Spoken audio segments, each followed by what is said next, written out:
وبرکاتہ۔ پیارے بچوں، ابھی تک جو ہے سلسلہ درس سیرت اپنے نبی صلی اللہ علیہ وسلم کو پہچانے کے عنوان سے آپ کو معلوم ہونا چاہیے حضور پاک علیہ الصلاۃ والسلام کی عمر مبارک جب 35 سال کی ہو گئی تھی، اس وقت کیا حالات پیش آئے تھے، یہ اس سے پہلے والے درس میں آپ کو بتایا جا چکا کہ مکے میں باڑھ آ گئی تھی، جس کی وجہ سے اس کی فصیلوں کو نقصان پہنچا تھا، پانی اندر گھس گیا تھا، اور پھر حجر اسود بھی جو ہے نیچے آ گیا تھا۔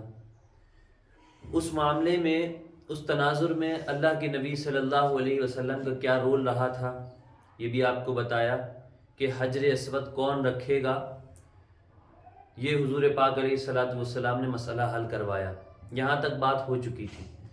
اب بات آگے بڑھاتے ہیں، سلسلہ آگے چلتا ہے ہمارے درس سیرت کا اپنے نبی صلی اللہ علیہ وسلم کو پہچانے۔ اب حضور پاک علیہ الصلاۃ والسلام کی عمر مبارک 40 سال ہوتی ہے۔ کتنی؟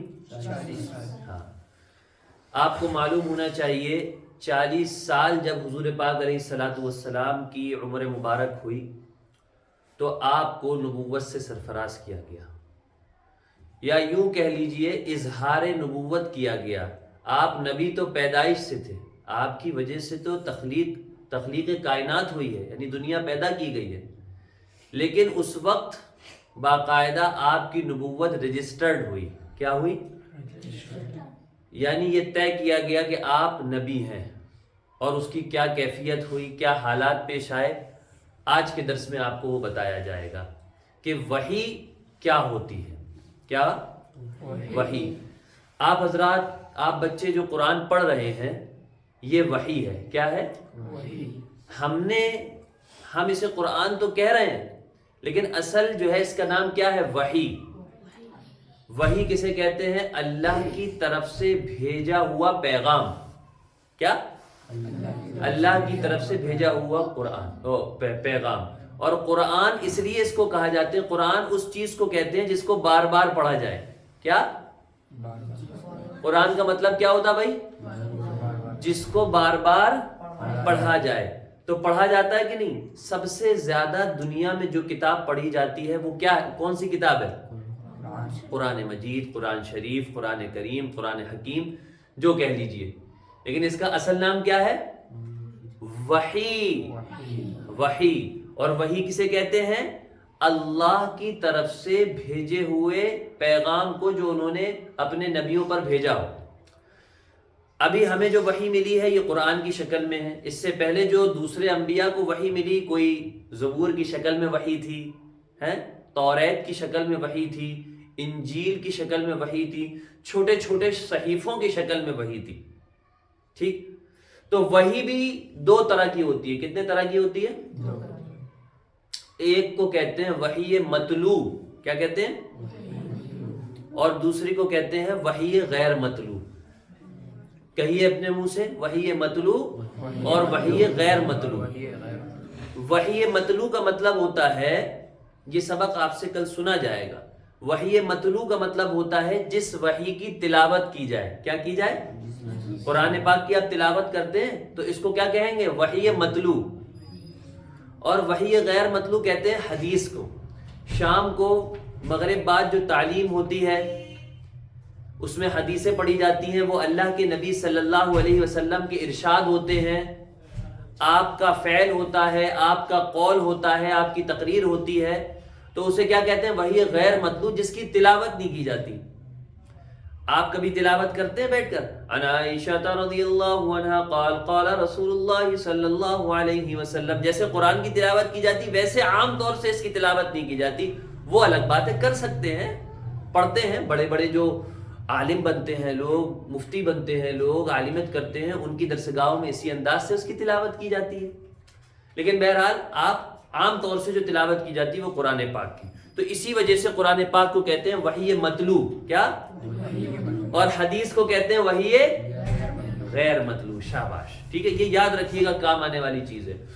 دونوں وحیاں جو ہیں، جو وحی کے دو اقسام ہیں، دو قسمیں ہیں، دو طرح کی وحی ہوتی ہے، وہ دونوں اللہ کی طرف سے ہوتی ہیں۔ ایک وحی تو یہ ہے جو آپ پڑھ رہے ہیں قرآن پاک کی شکل میں، اس کے الفاظ بھی اللہ کے ہیں اور معنی بھی اللہ کے۔ کیا؟ الفاظ بھی اللہ کے اور مطلب بھی اللہ کا ہے۔ اور جو باتیں حضور کی زبان سے نکلی، زبان مبارک سے نکلی، وہ بھی وہی ہیں، لیکن وہ الفاظ حضور کے، الفاظ حضور کے، لیکن مطلب اللہ کا۔ یعنی حضور کی زبان سے جو باتیں کہلوائی جا رہی ہیں وہ بھی حضور اپنی مرضی سے نہیں کہہ رہے ہیں، بلکہ وما ينطق عن الهوى۔ سنیے آیت قرآن پاک کی کہ جو حضور بولتے ہیں وہ اپنی خواہش نفسانی سے نہیں بولتے، اپنی طرف سے کوئی بات نہیں کہتے۔ ان ہوا الا وحی یوحی، وہ تو وحی ہوتی ہے جو اللہ کی طرف سے بھیجی ہوئی ہوتی ہے۔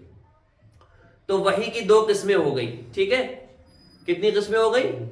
ایک قرآن اور ایک حدیث، ایک وحی مطلوع اور ایک وحی غیر مطلوع۔ ایک وحی کی تلاوت کی جاتی ہے اور ایک وحی کی تلاوت نہیں کی جاتی ہے۔ اب آگے چلیے، اب حضور اکرم صلی اللہ علیہ وسلم کی عمر مبارک 40 سال کے قریب ہوئی تو وحی کے آثار شروع ہو گئے۔ کس کے آثار؟ اس سلسلے میں سب سے پہلے آپ کو سچے خواب دکھائی دینے لگے۔ اب یہ بتا رہے ہیں کہ آپ کو یہ تو بتا دیا گیا کہ وحی کتنے طریقے کی ہوتی ہے، کتنے دو طرح کی ہوتی ہے، لیکن کس کس شکل میں وحی آتی ہے، کن کن صورتوں میں وحی آتی ہے، وہ اب بتایا جائے گا کہ اللہ کے نبی صلی اللہ علیہ وسلم کو کس کس انداز میں وحی آتی تھی، وہ بتائی جائے گی۔ سمجھ میں آ رہی بات بھائی؟ ارسلان، ہاں، آپ جو خواب دیکھتے وہ حقیقت بن کر سامنے آ جاتا۔ اللہ تعالیٰ نے سچے خوابوں کا سلسلہ اس لیے شروع کیا کہ اچانک فرشتے کی آمد سے کہیں آپ خوفزدہ نہ ہو جائیں، جیسا کہ ہو گئے تھے۔ ان دنوں ایک بار آپ نے سیدہ خدیجہ رضی اللہ عنہا سے فرمایا۔ سیدہ خدیجہ رضی اللہ عنہا کون تھی؟ کون تھی بھائی؟ ہاں، آپ کی پہلی زوجہ مطہرہ۔ جب میں تنہائی میں جا کر بیٹھتا ہوں تو مجھے آواز سنائی دیتی ہے، حضور پاک علیہ الصلوۃ والسلام فرما رہے ہیں، کوئی کہتا ہے اے محمد اے محمد۔ ایک بار آپ نے فرمایا مجھے ایک نور نظر آتا ہے، یہ نور جاگنے کی حالت میں نظر آتا ہے، مجھے ڈر ہے اس کے نتیجے میں کوئی بات پیش نہ آ جائے۔ ایک بار آپ نے یہ بھی فرمایا اللہ کی قسم مجھے جتنی نفرت ان بتوں سے ہے اتنی کسی اور چیز سے نہیں۔ وحی کے لیے آپ کو ذہنی طور پر تیار کرنے کے لیے اللہ تعالیٰ یہ چیزیں دکھا رہے تھے آپ کو، وحی کے لیے، کیونکہ وحی کوئی ہلکی چیز نہیں ہے، یہ قرآن کوئی ہلکی چیز نہیں ہے۔ اس کے بارے میں اللہ تعالیٰ نے فرمایا لو انزلنا هذا القرآن على جبل لرأيته خاشعا متصدعا من خشیۃ اللہ، ہے بھائی؟ کون سے بارے میں؟ 28 میں۔ ہم اگر اس قرآن کو کسی پہاڑ پر نازل کرتے، پہاڑ کتنا مضبوط ہوتا ہے، علی جبل لرأیتہ خاشعا متصدعا من خشیۃ اللہ، تو تم دیکھتے کہ اللہ کے خوف سے، ہیبت سے یہ لرزہ اندام ہو جاتا، پھٹ جاتا، کانپ جاتا، کانپ کر پھٹ جاتا اگر ہم اس قرآن کو کہاں نازل کرتے؟ پہاڑ پر۔ لیکن نازل ہوا کہاں ہے؟ یہ حضور پاک علیہ الصلوۃ والسلام کے قلب اطہر پر۔ کہاں ہوا ہے؟ تو پہاڑ کتنا مضبوط ہوتا۔ تو حضور پر جب یہ نازل ہوا تو حالات تو تب بدلیں گے نا، کہ بدلیں گے کہ نہیں بدلیں گے؟ حال پسینہ آئے گا کہ نہیں آئے گا؟ بوجھ محسوس ہوگا کہ نہیں ہوگا؟ اب آگے آپ کو یہ محسوس، آپ کو بتایا جائے گا۔ تو حضور پاک علیہ الصلوۃ والسلام یہ فرما رہے ہیں مجھے ایک نور نظر آتا ہے، یہ نور جاگنے کی حالت میں نظر آتا ہے، مجھے ڈر ہے اس کے نتیجے میں کوئی بات نہ پیش آ جائے۔ ایک بار آپ نے یہ بھی فرمایا اللہ کی قسم مجھے جتنی نفرت ان بتوں سے ہے اتنی کسی اور چیز سے نہیں۔ وحی کے لیے آپ کو ذہنی طور پر تیار کرنے کے لیے اللہ تعالیٰ نے فرشتے اسرافیل کو آپ کا ہمدم بنا دیا تھا۔ آپ ان کی موجودگی کو محسوس تو کرتے تھے مگر انہیں دیکھ نہیں سکتے تھے۔ اس طرح آپ کو نبوت کی خوشخبریاں دی جاتی رہیں، آپ کو وحی کے لیے تیار کیا جاتا رہا۔ اللہ تعالیٰ نے آپ کے دل میں تنہائی کا شوق پیدا فرما دیا تھا، چنانچہ آپ کو تنہائی پیاری ہونے لگی، یعنی آپ تنہا رہنا پسند کرنے لگے۔ اب وہ موقع آ گیا جس موقع کے لیے جتنے راہب تھے نوفل، اور جتنے راہب تھے، اور کون کون سے تھے راہب، نام بتائیں؟ بحیرہ راہب تھے، اور بھی بہت سارے راہب آئے، پیچھے بتائے گئے کتنے نام، اور مستورہ کیا نام تھا اس کا، ہاں مستورہ راہب تھا ایک۔ تو وہ جو اندیشہ ظاہر کر رہے تھے جس بات کا کہ یہ تو نبی ہے، شام کی طرف جب سفر ہوا تھا، اب وہ وقت آ چکا ہے کہ آپ کو نبوت ملنی ہے، جس بات کا یہودیوں کو ڈر تھا، کس کو؟ یہودیوں کو ڈر تھا، ان کے پادریوں کو ڈر تھا کہ ایسا ہونے والا ہے، ہماری چودراہٹ ختم ہونے والی ہے، وہ موقع اب آ گیا ہے، حضور کو رجسٹرڈ نبوت اب ملنے والی ہے۔ اللہ تعالیٰ نے آپ کے دل میں تنہائی کا شوق پیدا فرما دیا تھا، چنانچہ آپ کو تنہائی پیاری ہو گئی۔ آپ غار حرا میں چلے جاتے، آپ نے سنا ہوگا، کہاں چلے جاتے آپ؟ غار حرا میں، اور وہاں وقت گزارتے۔ اس پہاڑ سے آپ کو ایک بار آواز بھی سنائی دی تھی، کیا سنائی دی تھی؟ وہ پہاڑ کہہ رہا ہے میری طرف تشریف لائیے اللہ کے رسول۔ اس غار میں آپ مسلسل کئی راتیں گزارتے، اللہ کی عبادت کرتے، کبھی آپ 3 راتوں تک وہاں ٹھہرے رہتے، کبھی 7 راتوں تک، کبھی پورا مہینہ وہاں گزار دیتے۔ آپ جو کھانا ساتھ لے جاتے تھے جب ختم ہو جاتا تو گھر تشریف لے جاتے۔ یہ کھانا عام طور پر زیتون کا تیل اور خشک روٹی ہوتا تھا، کبھی کھانے میں گوشت بھی ہوتا تھا۔ غار حرا میں قیام کے دوران کچھ لوگ وہاں سے گزرتے اور ان میں کچھ مسکین لوگ ہوتے تو آپ انہیں کھانا کھلاتے۔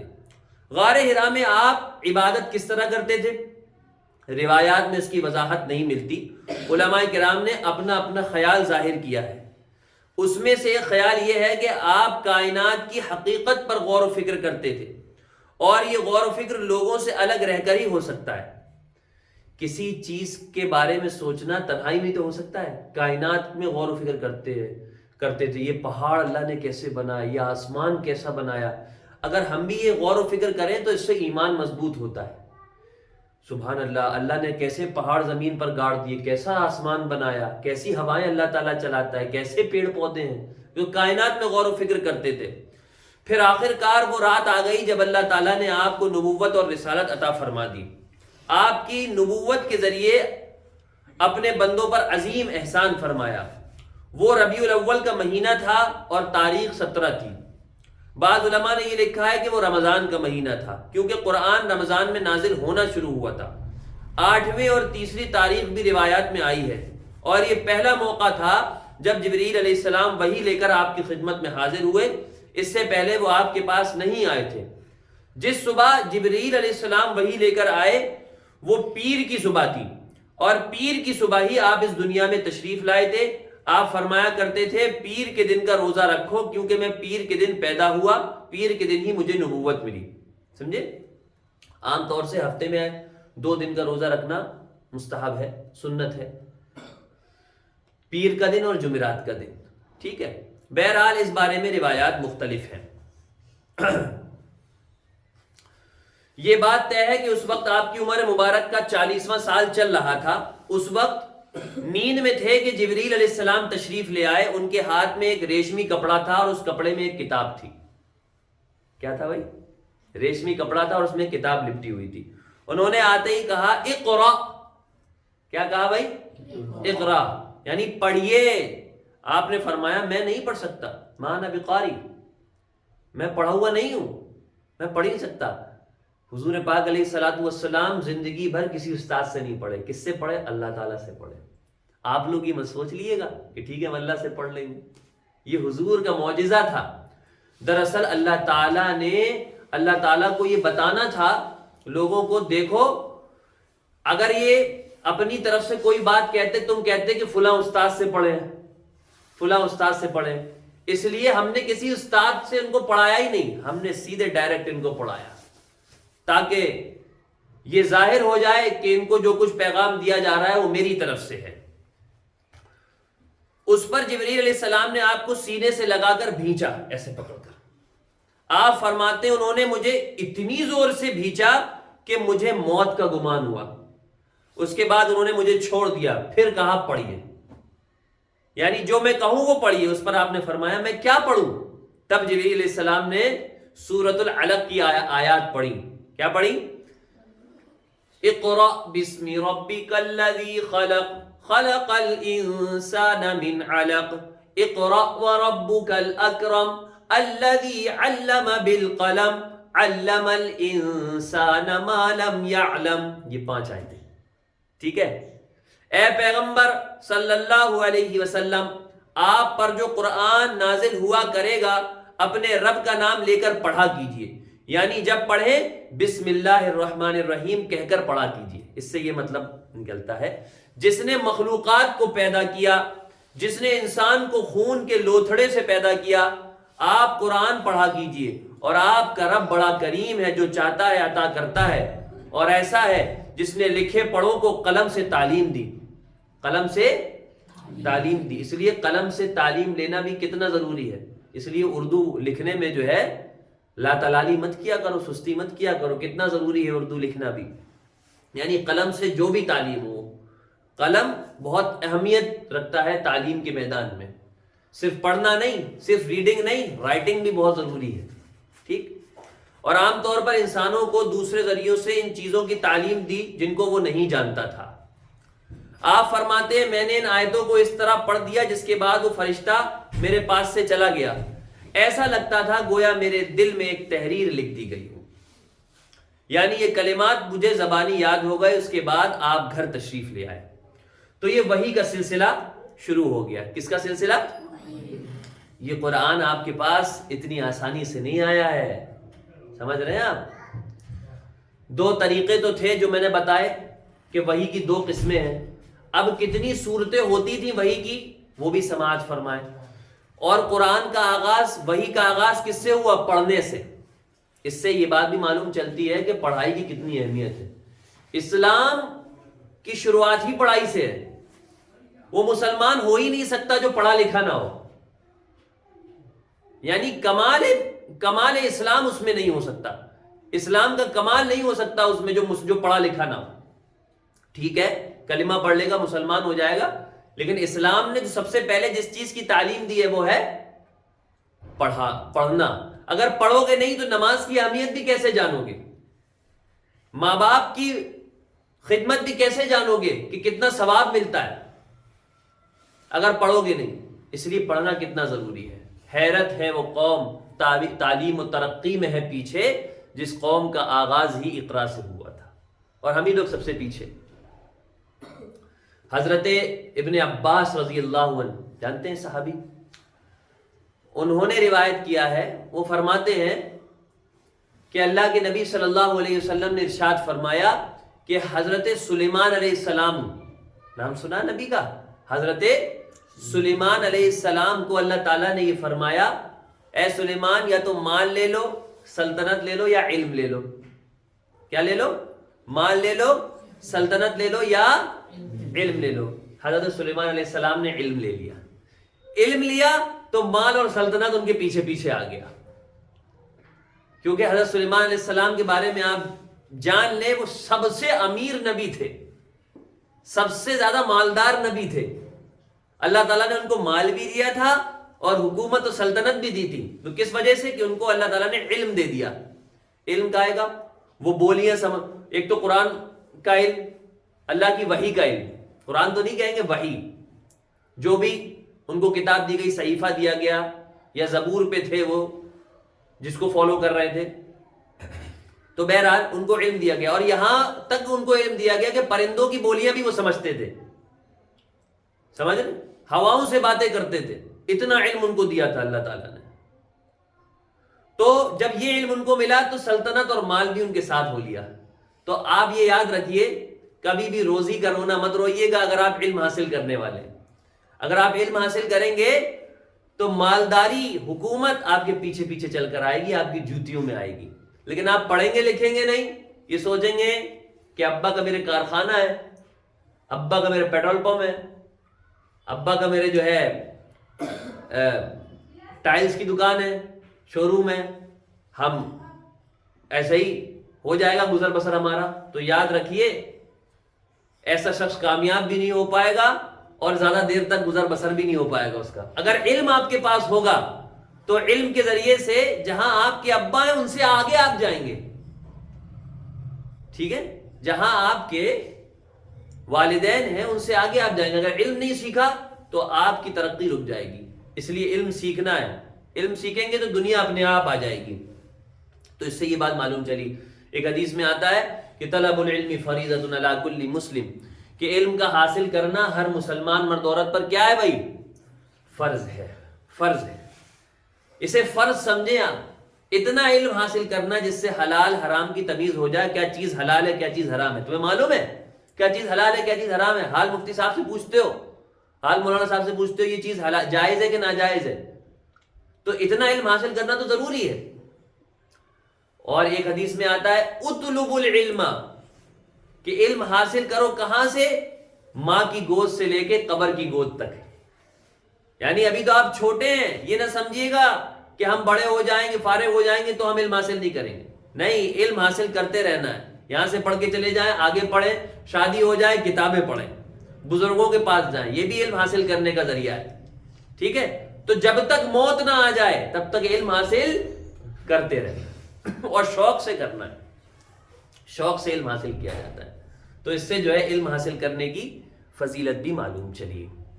اب آخر میں وحی کی صورتیں آپ کو بتاتا چلوں کہ جو اللہ کے نبی صلی اللہ علیہ وسلم پر وحی کے صورتیں ہوتی تھیں, یعنی کس کس شکل میں وحی آتی تھی. ایک تو آپ کو بتایا گیا کہ سچے خواب, آپ کو تیار کیا جاتا تھا کہ اب دیکھو وحی آنے والی ہے, وحی آنے والی ہے الگ الگ صورتوں سے. تو سچے خواب آتے تھے, جو آپ کو خواب میں بتایا جاتا تھا وہ آپ کو ہوتا ہوا نظر آتا تھا اور آپ اس کو یاد کر لیتے تھے. تو وحی کی پہلی صورت کیا ہے؟ سچے خواب. اور انبیاء کے خواب تو سچے ہی ہوتے ہیں, ہم ہی لوگ کے ہوتے ہیں جھوٹے. ہم لوگ کے خواب کیسے ہوتے ہیں؟ لڑ رہا ہے اس سے, اس کے مکہ مار دیا, یہ کر دیا, ہوا میں اڑ رہا ہے, کبھی کبھی پانی میں ڈوب رہے ہیں. ایسے ایسے خواب ہوتے ہیں ہم لوگوں کے, ہے بھائی. تو حضور کے خواب, نبیوں کے خواب کیسے ہوتے ہیں بھائی؟ سچے. ہم لوگ تو جاگتے میں بھی خواب دیکھتے ہیں. کیا خواب دیکھتے ہیں؟ جاگتے میں خواب دیکھتے ہیں, ہاں اگلے سال میرا حفظ ہو جائے گا اور لڈو بانٹیں گے اور دعوت کریں گے اور میری واہواہی ہوگی, یہ ہوگی. یہ تو جاگتے میں خواب دیکھنا ہوا, یہ شیخ چلی والے. ٹھیک ہے, تو خواب سوتے میں.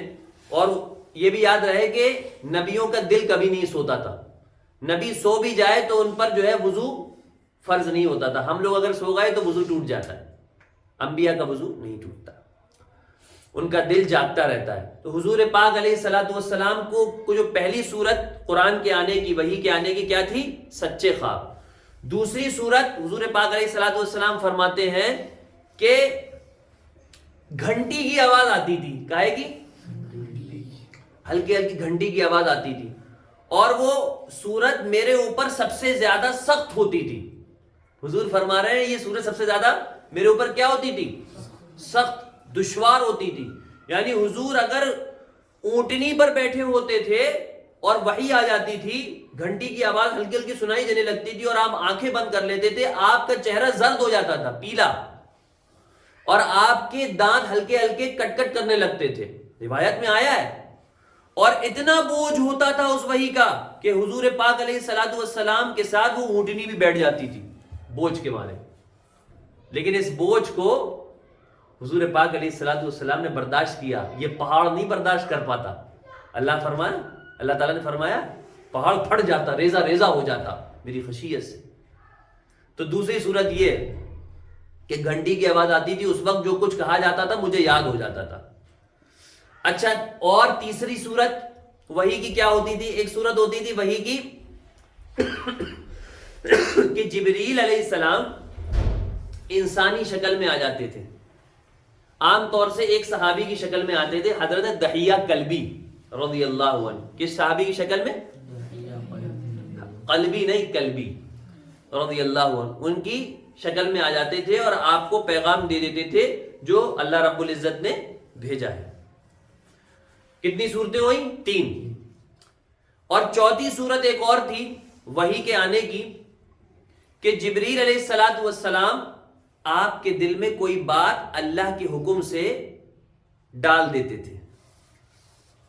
آپ بیٹھے ہوئے ہیں آنکھیں بند کی, کوئی بات جبریل علیہ السلام آئے اور آپ کے دل میں ڈال کر چلے گئے. جبریل علیہ السلام اللہ کے حکم سے جبریل علیہ السلام کے ذریعے سے وہ بات آپ کے دل میں آ گئی. القا, اسے کیا کہتے ہیں؟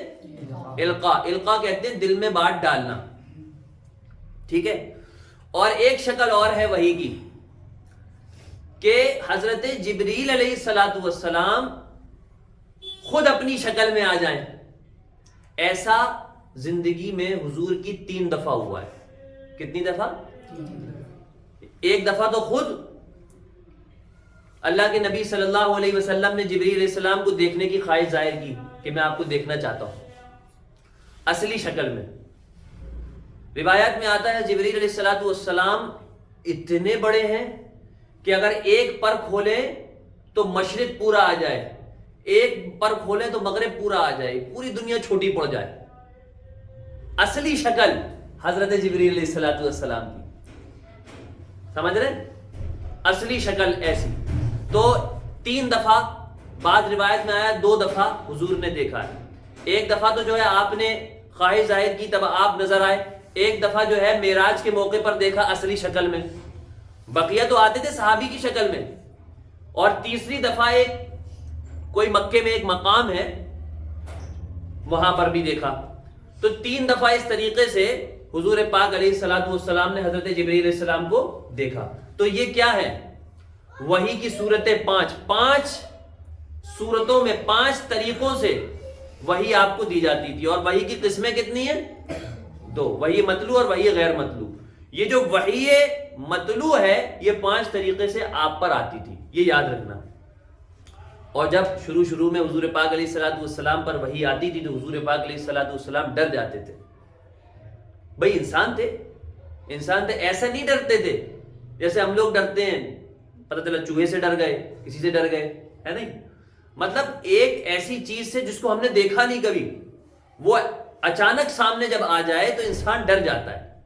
تو حضور پاک علیہ الصلوۃ والسلام شروع میں ڈر جاتے تھے اور امی خدیجہ رضی اللہ عنہا کے پاس جاتے تھے اور کہتے تھے زملونی, مجھے کمبل اڑا دو.